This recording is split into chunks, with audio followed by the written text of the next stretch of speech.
Okay, so we've got a special treat on the podcast this month that we've got Ryan Brown from Super Rare Games here to talk to us about indie stuff, because that is something that Ryan is very passionate about. He is the driving force behind the Mixtape series, which is now up to number 3. And if you haven't seen these mixtapes before, they're excellent. They're basically collections of the most indie of indie games from itch. And you get them on a nice USB designed cassette, and it's a good way to have a physical copy of games that just would not otherwise get a physical release. And you probably haven't heard of most of them, which is another good thing. You get to discover the more creative side of the video game industry from projects that I would imagine most of which were kind of 1 or 2 person developed games. Is that right, Ryan, roughly? Yeah, most of them. There are like the odd 1 or 2 where it's just like, oh, this is made by 13 people, but mostly sort of solo dev, no budget kind of thing. Yeah. So I've always been a fan of these since we saw the first one, which was what, a year ago now? Yeah. A year ago. Yeah, it's a great concept, and it helps to raise the profile, I guess, of itch as well in general. And I would like to see more people know about itch, I think. Oh yeah. Yeah, some of the most creative original games of the world are just games on the grassroots indie scene, like sites like itch.io. They're the kind of games where genuinely maybe 100 people have ever seen them, let alone played them. Yeah, some really amazing stuff in that scene that people just are not catching, really. And it's great which is kind of the point. It's great that itch exists to actually make that stuff accessible for the first time, because a lot of these games are games that just would not get a run on Steam. Like there would just not be the commercial viability behind it to put them on Steam, because it does cost a little bit of money to put stuff on Steam. And even if they were on Steam, nobody would discover them because stuff gets drowned on Steam very quickly. Yeah. So before itch came along, people didn't really have a centralized resource to go to for these kinds of projects. And itch has come along and done that. So it's a great thing. And it's a great thing that you're doing to further, I guess, the whole itch story, and actually make these games kind of appealing to collectors of physical games as well. Thanks. Yeah, I mean, that's kind of the point. It really is just about sort of, I guess, the 3 points behind it are to sort of showcase these games and these developers to people that may not have seen them before, which, to be honest, is the vast majority of people. Each of these has like 30 games on them, 6 demos or so. So it really is just hence the name Mixtape. It is a complete variety of all different kinds of games. So, if you don't enjoy one, you'll enjoy the other kind of thing. And then also to support those developers. How do you find them? Like, how do you must spend an awful lot of time going through the itch kind of daily, weekly releases. I do it as well, because I do a wrap each week of new itch releases. And yeah, keeping an eye on what goes up on itch is a pain, to be honest. Oh, yeah, but I mean, to be honest, like I've been involved in the grassroots indie game scene since before indie games was a commercial thing. So before, like Braid and Super Meat Boy and all that stuff sort of blew up. And before then, people were uploading those games on sites like Tig Source, 64 Digits, Game Maker Games, Blog, and all that sort of stuff. Game Jolt, obviously most of it's on itch.io now. And yeah, so for about 15, 16 years, I've gone through all of the uploads that people put on sites like that, and do so still for itch. Every other day, I will literally go on new releases and scroll through all of it up to the point where I hit last. And after doing that for so long, I think I have about 70,000 games on the site on my hard drive. After doing it for so long, my eye just knows, like, even from the thumbnail, really, like which ones might be interesting. And then I'll open like 100 different tabs and then sift through them, download and bookmark the ones I think are interesting. So I was doing that anyway before Mixtape. I mean, Mixtape as an idea is something I have wanted to do for literally more than 10 years. But obviously didn't have the financial means to do so. And Super Rare Games already has a big audience of physical game collectors. Most of them are physical Switch orientated, of course, and it is admittedly difficult to sell physical PC games in 2022. But with that audience existing, it sort of made sense to kind of do that now. It isn't a money-orientated project. It is literally a passion project. I have not taken money out of the project. We pay the developers because most of them are free games anyway, right? They're mostly games that are already available for free. There are a few that might be paid Steam games that just sort of have happened, but mostly I'm pitching for sort of free games. But even though they're free online and I don't take any exclusivity or anything weird or gross like that, it just would feel weird selling a product and not paying the developers. So we do pay them. And then, because it is a passion project and we're not really worrying about profits, which is a privilege of not working for a company with investors. Basically, it's just that's really cool. Yeah, it's just us. So it's like we want to do it, and as long as we don't lose money, who cares? It does mean because of that we can just actually spend a lot of money to make it a really cool product. Just because we can. So it's like, okay, let's make the quality of the manual in there the highest quality paper you can get.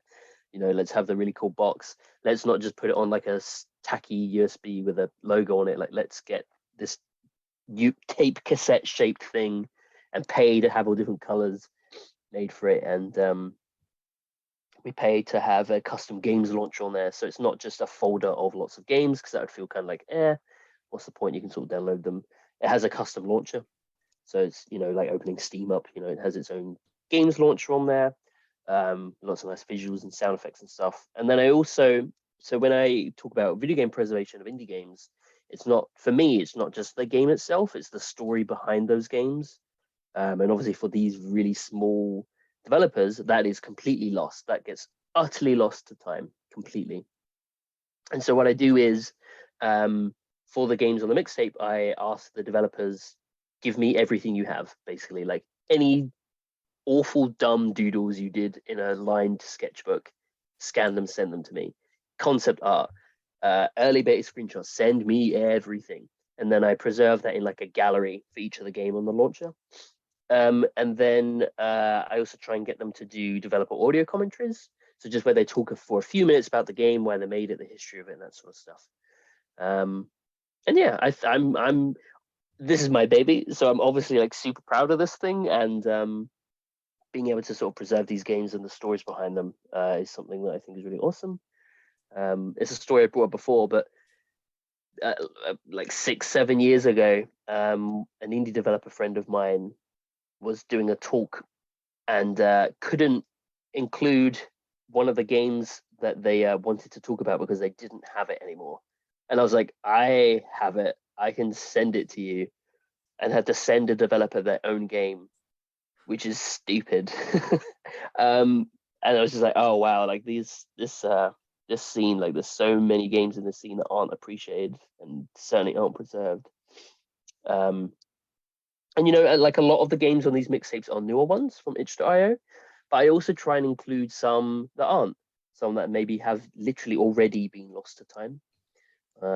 So Vol 3, which literally just launched as an example, has a game called Dink Smallwood on it, which is a sort of classic PC game from the 90s. Like, it helped inspire games like Baldur's Gate and Borderlands.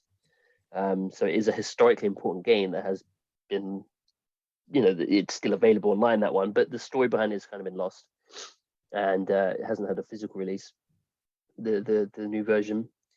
And then on Vol 2 was a game called Pet Wings, which was a 90s sort of cute shoot 'em up. It was the first shooter I ever played, which is weird. And that game did not work. It hasn't worked on modern PCs for like the last 10 years. When I reached out to him, he has sort of made a new version of the game that worked on modern PCs for the mixtape, which is awesome. So now it works. Now it works on modern PCs, which is sick. Yeah, it's all about just putting the spotlight on devs and preserving these games, and sort of falls in line with what Super Rare Games does in general, really. Which are all points that are actually genuinely meaningful to me, and it's not just work. It is something that is meaningful to me. I mean, the mixtape is not my full-time job at Super Rare Games. It is literally a side project that I do only exclusively in my spare time at home. I don't have the time to do it in office, so it is something that means a lot to me, and I hope I can keep doing many more of them. Have you guys played any free indie games that you need? was going to say, I really like the way that this is a focus on like preservation as well, because the way that, games are being, sold primarily now is digitally. And there's such a risk with that where you can lose so much in such a small space of time. So having like a physical thing like this is awesome. And it does look really neat as well. And I'm not just saying this because you're the guest of the thing. Like it is genuinely pretty cool. My itch adventures basically start and stop whenever there's a bundle, like a charity bundle and stuff like that. Yeah. For the horror game, the PS1 horror game demo disc that gets released once a year. Yeah, they're great. Like that sort of stuff is so cool. So I was looking at your website while you were talking, being like, oh. Like that's cool as hell. I love that sort of stuff. It's really interesting again because it's so easy to miss. It's so easy to miss everything that comes out because there is so much that comes out, and it's sort of like, where do you even begin? Because I like to think of myself as fairly savvy with that sort of stuff, but even I look at itch and I'm like, oh, that's a lot. Yeah. So. I mean, that's part of the thing as well, is like discoverability. Not only are these games on the really small scale, they're properly grassroots, but even on that scale, itch.io is an amazing platform. It's not as algorithm heavy as something like Steam, so it is easier for discoverability, but it's still hard. I mean, there are hundreds of games released on there every week. And the featured ones are just the more recent ones. So discoverability for games is tough. It's really, really tough for indie developers. And so I guess part of the mixtape is the fact that it is curated already. Like people, you don't need to go and look to see which games are quality and try them out and work it out. They're handpicked, they're done. Like these things, they're going to be really varied. They're going to be all over the place in terms of genre and art styles. Intentionally, I try not to include too many of any one genre or any one art style. And it's kind of like, cool, these are quality games. These are games that deserve to be in a sort of physical package, basically. Obviously, that's very sort of PS1, PS2 demo disc vibes, which I really like. Yeah, and in terms of preservation, like I give copies of this to museums. So there's the Strong Museum in New York, the Computing History Museum in Cambridge, UK, and then there's a video game preservation project called Hit Save. So all those, they always get a copy just to make sure that they're preserved and archived, all that lovely stuff. I mean, that's the thing. If not that there's any indication that it will happen, but if itch were to go, then that's a lot of stuff that goes with it. Stuff that's only kind of been released on itch. Taking a best of. I mean, I don't want to say best of because I don't think that's what you're trying to do, but taking a collection of notable games from itch and making sure that they do have that ongoing survival is a really good thing that you're doing as well. To say it in the wankiest way possible, you've created an amuse-bouche for video games. Gosh. Have you? I mean, this is now we're talking about stuff that I think a lot of people listening to the podcast won't necessarily know much about. But I know we've had this conversation in the past. I know you're aware of the Indiepocalypse thing that happens every month as well. There's a guy there that collects about 10 games from each, which are also like the hyper niche, the smallest of the small games. Collects them into a monthly bundle of sorts. Puts a nice little kind of launcher on them and throws in a digital zine as well, which interviews the developers and does that preservation thing, or does that kind of communication thing that you're talking about earlier. Have you considered doing something with them, like working with that guy to maybe do a physical Indiepocalypse kind of thing? I haven't, but I mean, I super appreciate what they do. Anyone that does anything like that and is putting the spotlight on indie devs is a big thumbs up from me. No, I haven't yet. Potentially could be quite interesting.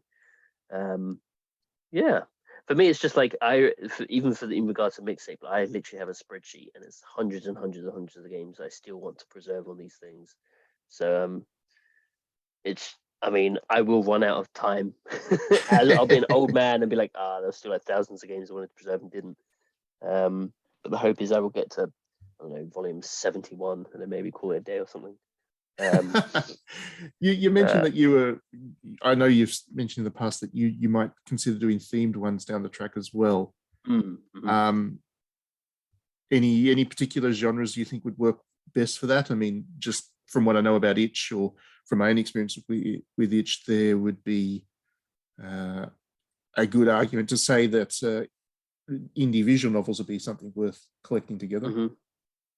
Yeah. I mean, so I say this with, obviously, this isn't in the works. Please don't act as if this is an announcement. Anyone listening, but yeah, I've had the idea of sort of the most obvious one to me is to do sort of maybe a horror themed one. Oh yes, horror too. Yes, lots of horror on Itch. Yeah, it's so big, as you know, the Haunted PS1 thing. Lots of low poly horrors and stuff. Mm-hmm. And that could be like a Halloween edition, I suppose. That's sort of, if I were to do themed ones, that's probably the first one I would do. But yeah, visual novels. That's obviously, you know, that has a big crowd behind it as well. That would be a really good one to do. I was thinking of maybe doing sort of, I don't know, like an LGBT themed one, and then any of the little bits of profit there is, give that to charity or something. Yeah. I mean, it's the theme thing is just sort of it's kind of really cool, and I think it would be a really cool way to sort of appeal to people. B, and be completely transparent. Part of it is just necessity. I've had a lot of comments from people saying I can't buy like Volume 2, Volume 3 because I didn't pick up Volume 1, which sold out really quickly. And they're like, oh, I didn't get that one. I feel like I don't want to start Volume 2, which is a shame, obviously, because it's not, you know, it's not like it's a sequel, is it? But I guess just the number being in the name has sort of really held people back a bit. So I think having themed ones would be a really good way for people to sort of jump into it, because there wouldn't be sort of, you know, Volume 4 or 5 or whatever. It'd just be called Super Mixtape Halloween Edition or Super Mixtape Visual Novel Collection or something, you know. So yeah, that's I'm almost certain that I will probably go down that road next year. I mean, I don't want to overwhelm people with everything we do at Super Rare Games. We're very considerate of not releasing too much. Like, we don't want to, again, we don't have investors, so no one's going, we need to earn more money. Like, we all get our wages every month. We're fine with that. We don't need or want to be billionaires. So it's like, I think we release like 21 Switch games at the moment. That's a pretty good balance. I don't think we'll ever raise much more than that, because who the hell can buy more than that a year, you know? And then even with the mixtapes, it's like, at the moment, my plan is 4 volumes a year. And that's it. Like, if I do the themed ones, that wouldn't be in addition to that, or it would be in sort of instead of the numbered ones. I think 4, you know, 1 every 3 months is more than enough. Probably too much for some people. So yes, yeah. Here's one that you might. Here's a concept for you. What if you were to do a collection of Game Boy games? That would be pretty cool. And you could put it on a Game Boy cartridge. Yeah. Oh, well, that would be cool. And see, that's interesting. I mean, that would be tricky because we have such a good relationship with Nintendo, and everything we do has to be very official. It'd be tricky. I couldn't call it like Game Boy Edition. I couldn't do that. So that might be a bit tricky. But it's a good point, actually, because a comment I get a lot is, why isn't this on the Switch? Because obviously our audience is so Switch orientated. Most people that collect physical games at the moment are on the Switch. Like, that's the platform to collect physicals for. And they're like, well, I would pick up the mixtape, but I don't buy physical PC games, which is fair enough, because who does nowadays, you know? But it's just like, in an ideal scenario, this would be a Switch thing, because that would be amazing. But also, the cost of porting 30 games.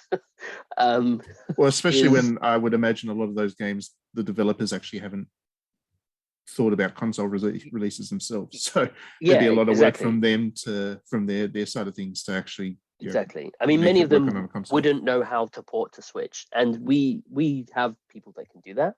But the cost of porting like 30 games to Switch is I mean, I'd have to sell like 30,000 copies of it to break even, sort of thing. Like, it makes no sense. It isn't possible. The only scenarios where it would be possible is if it was just like Super Rare Mixtape Switch Edition. It was like 4 games instead of like 30, and then that kind of removes the whole point of it, I feel. It's one of the big things about it, I guess, is having that big collection of games that you take out of the box, and you just kind of experiment with them. You know, you just kind of mess around with all this stuff that you've never known existed, and you're probably not going to like every game on it, but in buying 30 or so, that it's pretty safe bet that you'll like one or two of them as well, like really like one or two of them as well. So yeah, you do need that kind of large number for this concept to work, I guess. Yeah, exactly. Yeah. And also in that large number is also just because I want to spotlight and highlight and preserve as many of them as possible. I originally wanted to do 50 games for volume, but it's a lot of work. Like I basically sign 160, 180 games a year through Mixtape, and obviously that has its own process, contracts and all that sort of stuff, and conversations, and then I have to build it all out on the launcher and test everything, and it takes me probably about 200 hours to make each volume. It's a lot of work. So having that many games would be tricky. But also because I want to pay them. Like it's 30 because that's about what it can afford. Yeah. But there is actually someone that did something a bit similar for the Switch. I'm gonna give them a little shout out. There was a thing called the Short Games Collection, which took free itch games and made Switch ports out of them. And like hats off to them. I mean, that's obviously something I would have Why, loved to do. I have not heard of this. When was that released? Like last year. I didn't give very much attention, but it has like I think maybe 4 games. Maybe it was like 4 or 5 games. It's just a digital thing, digital collection called Short Games Collection. I'll have to check that out because I missed that. Like I watched the Switch store pretty closely, and even I missed that. So I didn't realize I don't know was if they're planning on doing another one, because again, maybe I know through my work that how much like porting and all that stuff costs, and then you've got the QA on it, and it's a lot. It costs a lot. So I don't necessarily know whether they're doing another one, but that was a cool thing. And some of actually 1 or 2 of the games that were on that I'd actually also already signed for the Mixtape. But the more the merrier in terms of eyeballs getting on those awesome games. So that's a cool thing. Anyone that's doing anything similar to this gets a big thumbs up for me, because that scene is incredible. It needs more eyeballs on it. Yeah, absolutely. Bit of a tangent. Did you ever hear about the our Super Rare Shorts thing? I feel this is a thing that anyone listening, if they might not know what it is, but they probably did see it. Because there was a backlash. Yeah, I was going to say, I'm pretty sure I was participant in that backlash. I must admit, I must apologize to you. I was less than amused by the thing that it was controversial for. So all credit to you for stepping back on that. Yeah. And again, it's something I'm more than happy to talk about transparently, because I find the whole story behind that like super interesting. And I suppose I haven't spoken about it, publicly and stuff yet. But yeah, I guess for context, like Super Rare Shorts was a thing we were doing at Super Rare Games, where we were releasing a game physical only on the Nintendo Switch. And we started off that collection with a game called Heaven's Machine, and we ended that collection with a game called Heaven's Machine.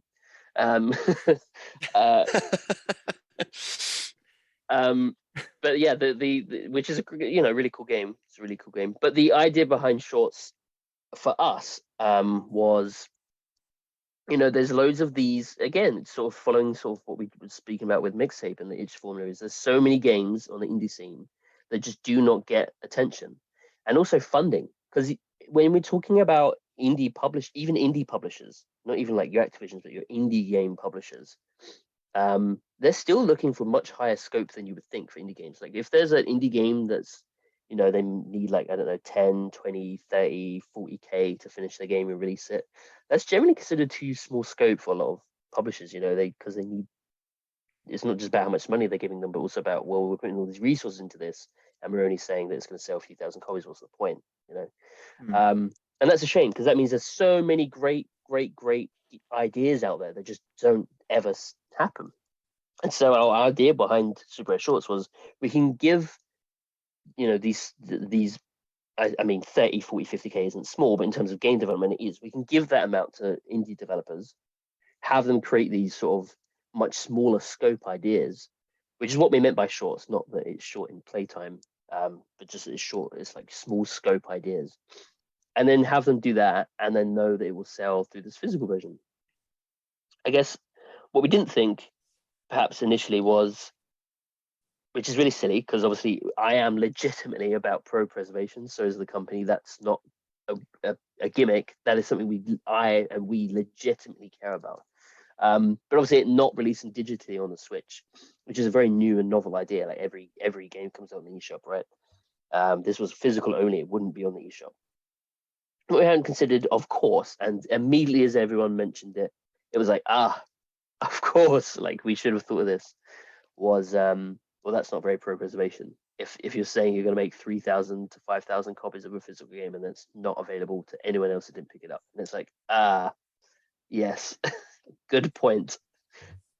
Didn't think that one through.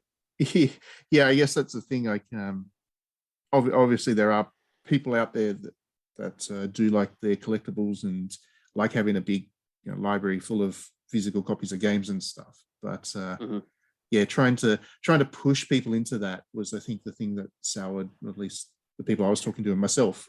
Pushing people into that soured them a bit. Like, most of the games I buy these days are digital, and I prefer that in a lot of ways. So, yeah, I mean, the concern I had with that concept, which I totally appreciate, the desire to help indies and to get these kind of projects out there when they might not have been viable otherwise, or they wouldn't have been viable otherwise.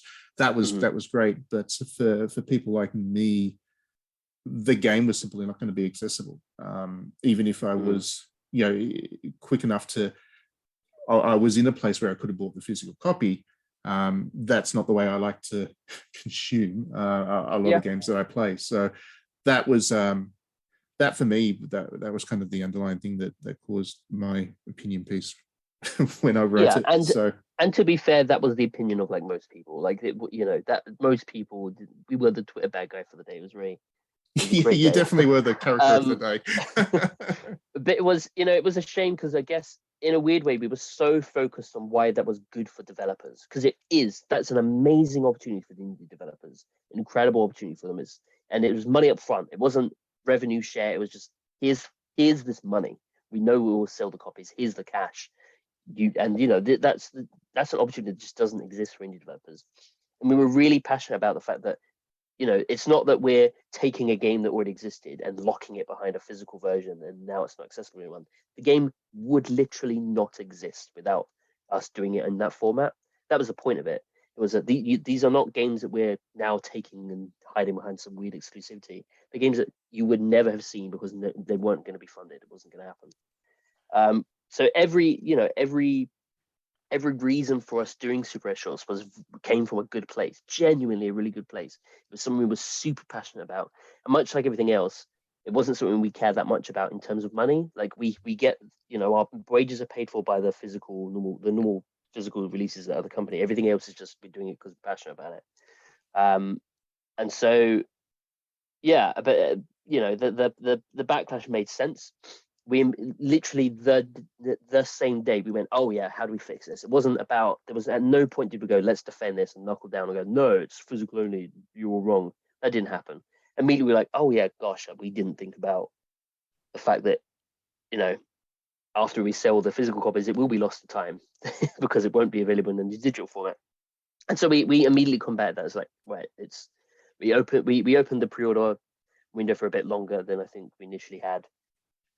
And we decided that, okay, the game will release digitally on itch.io because there's a DRM-free platform. It sort of sticks to the idea behind what we wanted to do in Switch terms. It means that dev can sort of be funded and be secure, but it is available on itch, DRM-free, and so you don't need to worry about it. The idea being that we release it like 6 months later. So Heaven's Machine, we are still feeling that commitment. And that's going to come out on itch very, very soon. We're literally sorting it out currently, which is cool. But yeah, the idea didn't work out how we wanted it to. We've sort of since realized, okay, now that we have our own digital publishing label as well, Super Originals, it's kind of like, okay, if we did believe in a game, we could just also release it digitally, yeah, Super Air Shorts is no more. We have no more plans to do with that. But it's we were passionate about that idea. I have no regrets on it. It wasn't you got to try wasn't things from a place sometimes. of malice. Yeah. If you're not trying things, and if you're not willing to to, I guess, have things not work sometimes, then you don't get to Exactly. you don't get the creativity when they do work. And I guess that's kind of 100%. that's the whole thing. That's the beauty about the indie industry, that it's people are trying things and not all of them work, and that's okay. Having that willingness to fail is just so important to the creative process, and that's one of the reasons I love the indie space so much. It's because the bigger the budgets get, the less risks you can take, and the more insular the industry gets. If we didn't have the indie stuff, I wouldn't be playing video games, to be honest, because it's just the same idea regurgitated over and over and over again. It's you got to go onto itch to find stuff where people are doing things differently, and that's, I guess, that's the thing I love about Mixtape as well, and what you're doing with that is finding ways to introduce more people to that kind of creative risk. And hopefully you do get to make another 72 of them. I hope so. Yeah, I mean, the joy of those, of course, is that all those games were made without a budget and without any sort of commercial aspect in mind. And when you remove that constraint from developers, when money isn't an issue, when profitability and audience sort of appeal isn't an issue, you just get the weirdest, wackiest shit. Like, you just get some really amazing ideas that just wouldn't work in a commercial space, but that are very valid sort of artistic ideas. I include a lot of games on the Mixtapes that are more, I suppose, standard genre, platformers and stuff that's, that are just really good examples of those genres on an indie space. But then some games that are just weird and that you wouldn't find in a commercial sense, and are even quite difficult to sort of explain and put into sort of a genre box. There's one game on the first volume, a game called Detritus, which is just like a little museum that loads in all the pictures from your desktop and displays them as art pieces in a gallery, and you go around and look at them, and that's the whole game. Like, you couldn't sell that. Like, no one's gonna buy that if it was on Steam. Yeah, but it's a really cool, sort of interesting little idea, and you might only go on it and play it for 5-10 minutes and go, oh, that was cool, but then that's fine. Like, if you play it for 5-10 minutes and never play it again, perfect, brilliant. You had an interesting little time. When the Mixtape really is that it can sort of supply those games, and it can have, there are some games on that are hours and hours long, but there are some that are just 5-10 minute experiences. And I love all that stuff. Like, absolutely. I absolutely adore all that sort of stuff. There's some good stuff out there. Yeah, absolutely. Yes. Well, like I said, best of luck with it. I'm sure now that the third one's just out there, you can still get your copies while it's there. Make sure you're quick, because they do have the capacity to sell out very quickly. There's 2,000 of them or something is available. 2,000 copies. 2,000. So get in early if you're listening to this podcast and want to see what these mixtapes are about. I certainly recommend you check them out, because, like we've been saying, you will get stuff on there that you just wouldn't have ever played otherwise. On that note, we'll head off. Thank you very much for joining us on the podcast, Ryan. It's been an absolute treat, and always keen to talk about indie stuff, especially. It's definitely something we're passionate about on DDNet as well. Thanks everybody for tuning in. Thanks Alan and Trent, who didn't get much of a chance to ask questions through that, but they are still here. Yes. I am here. I was just listening and being like, nice, yes. Thanks for being on as always, and thanks to everybody who tunes in for listening to us rant and rave about random things. We'll be back obviously next month, but in the meantime, sound out and catch you next time.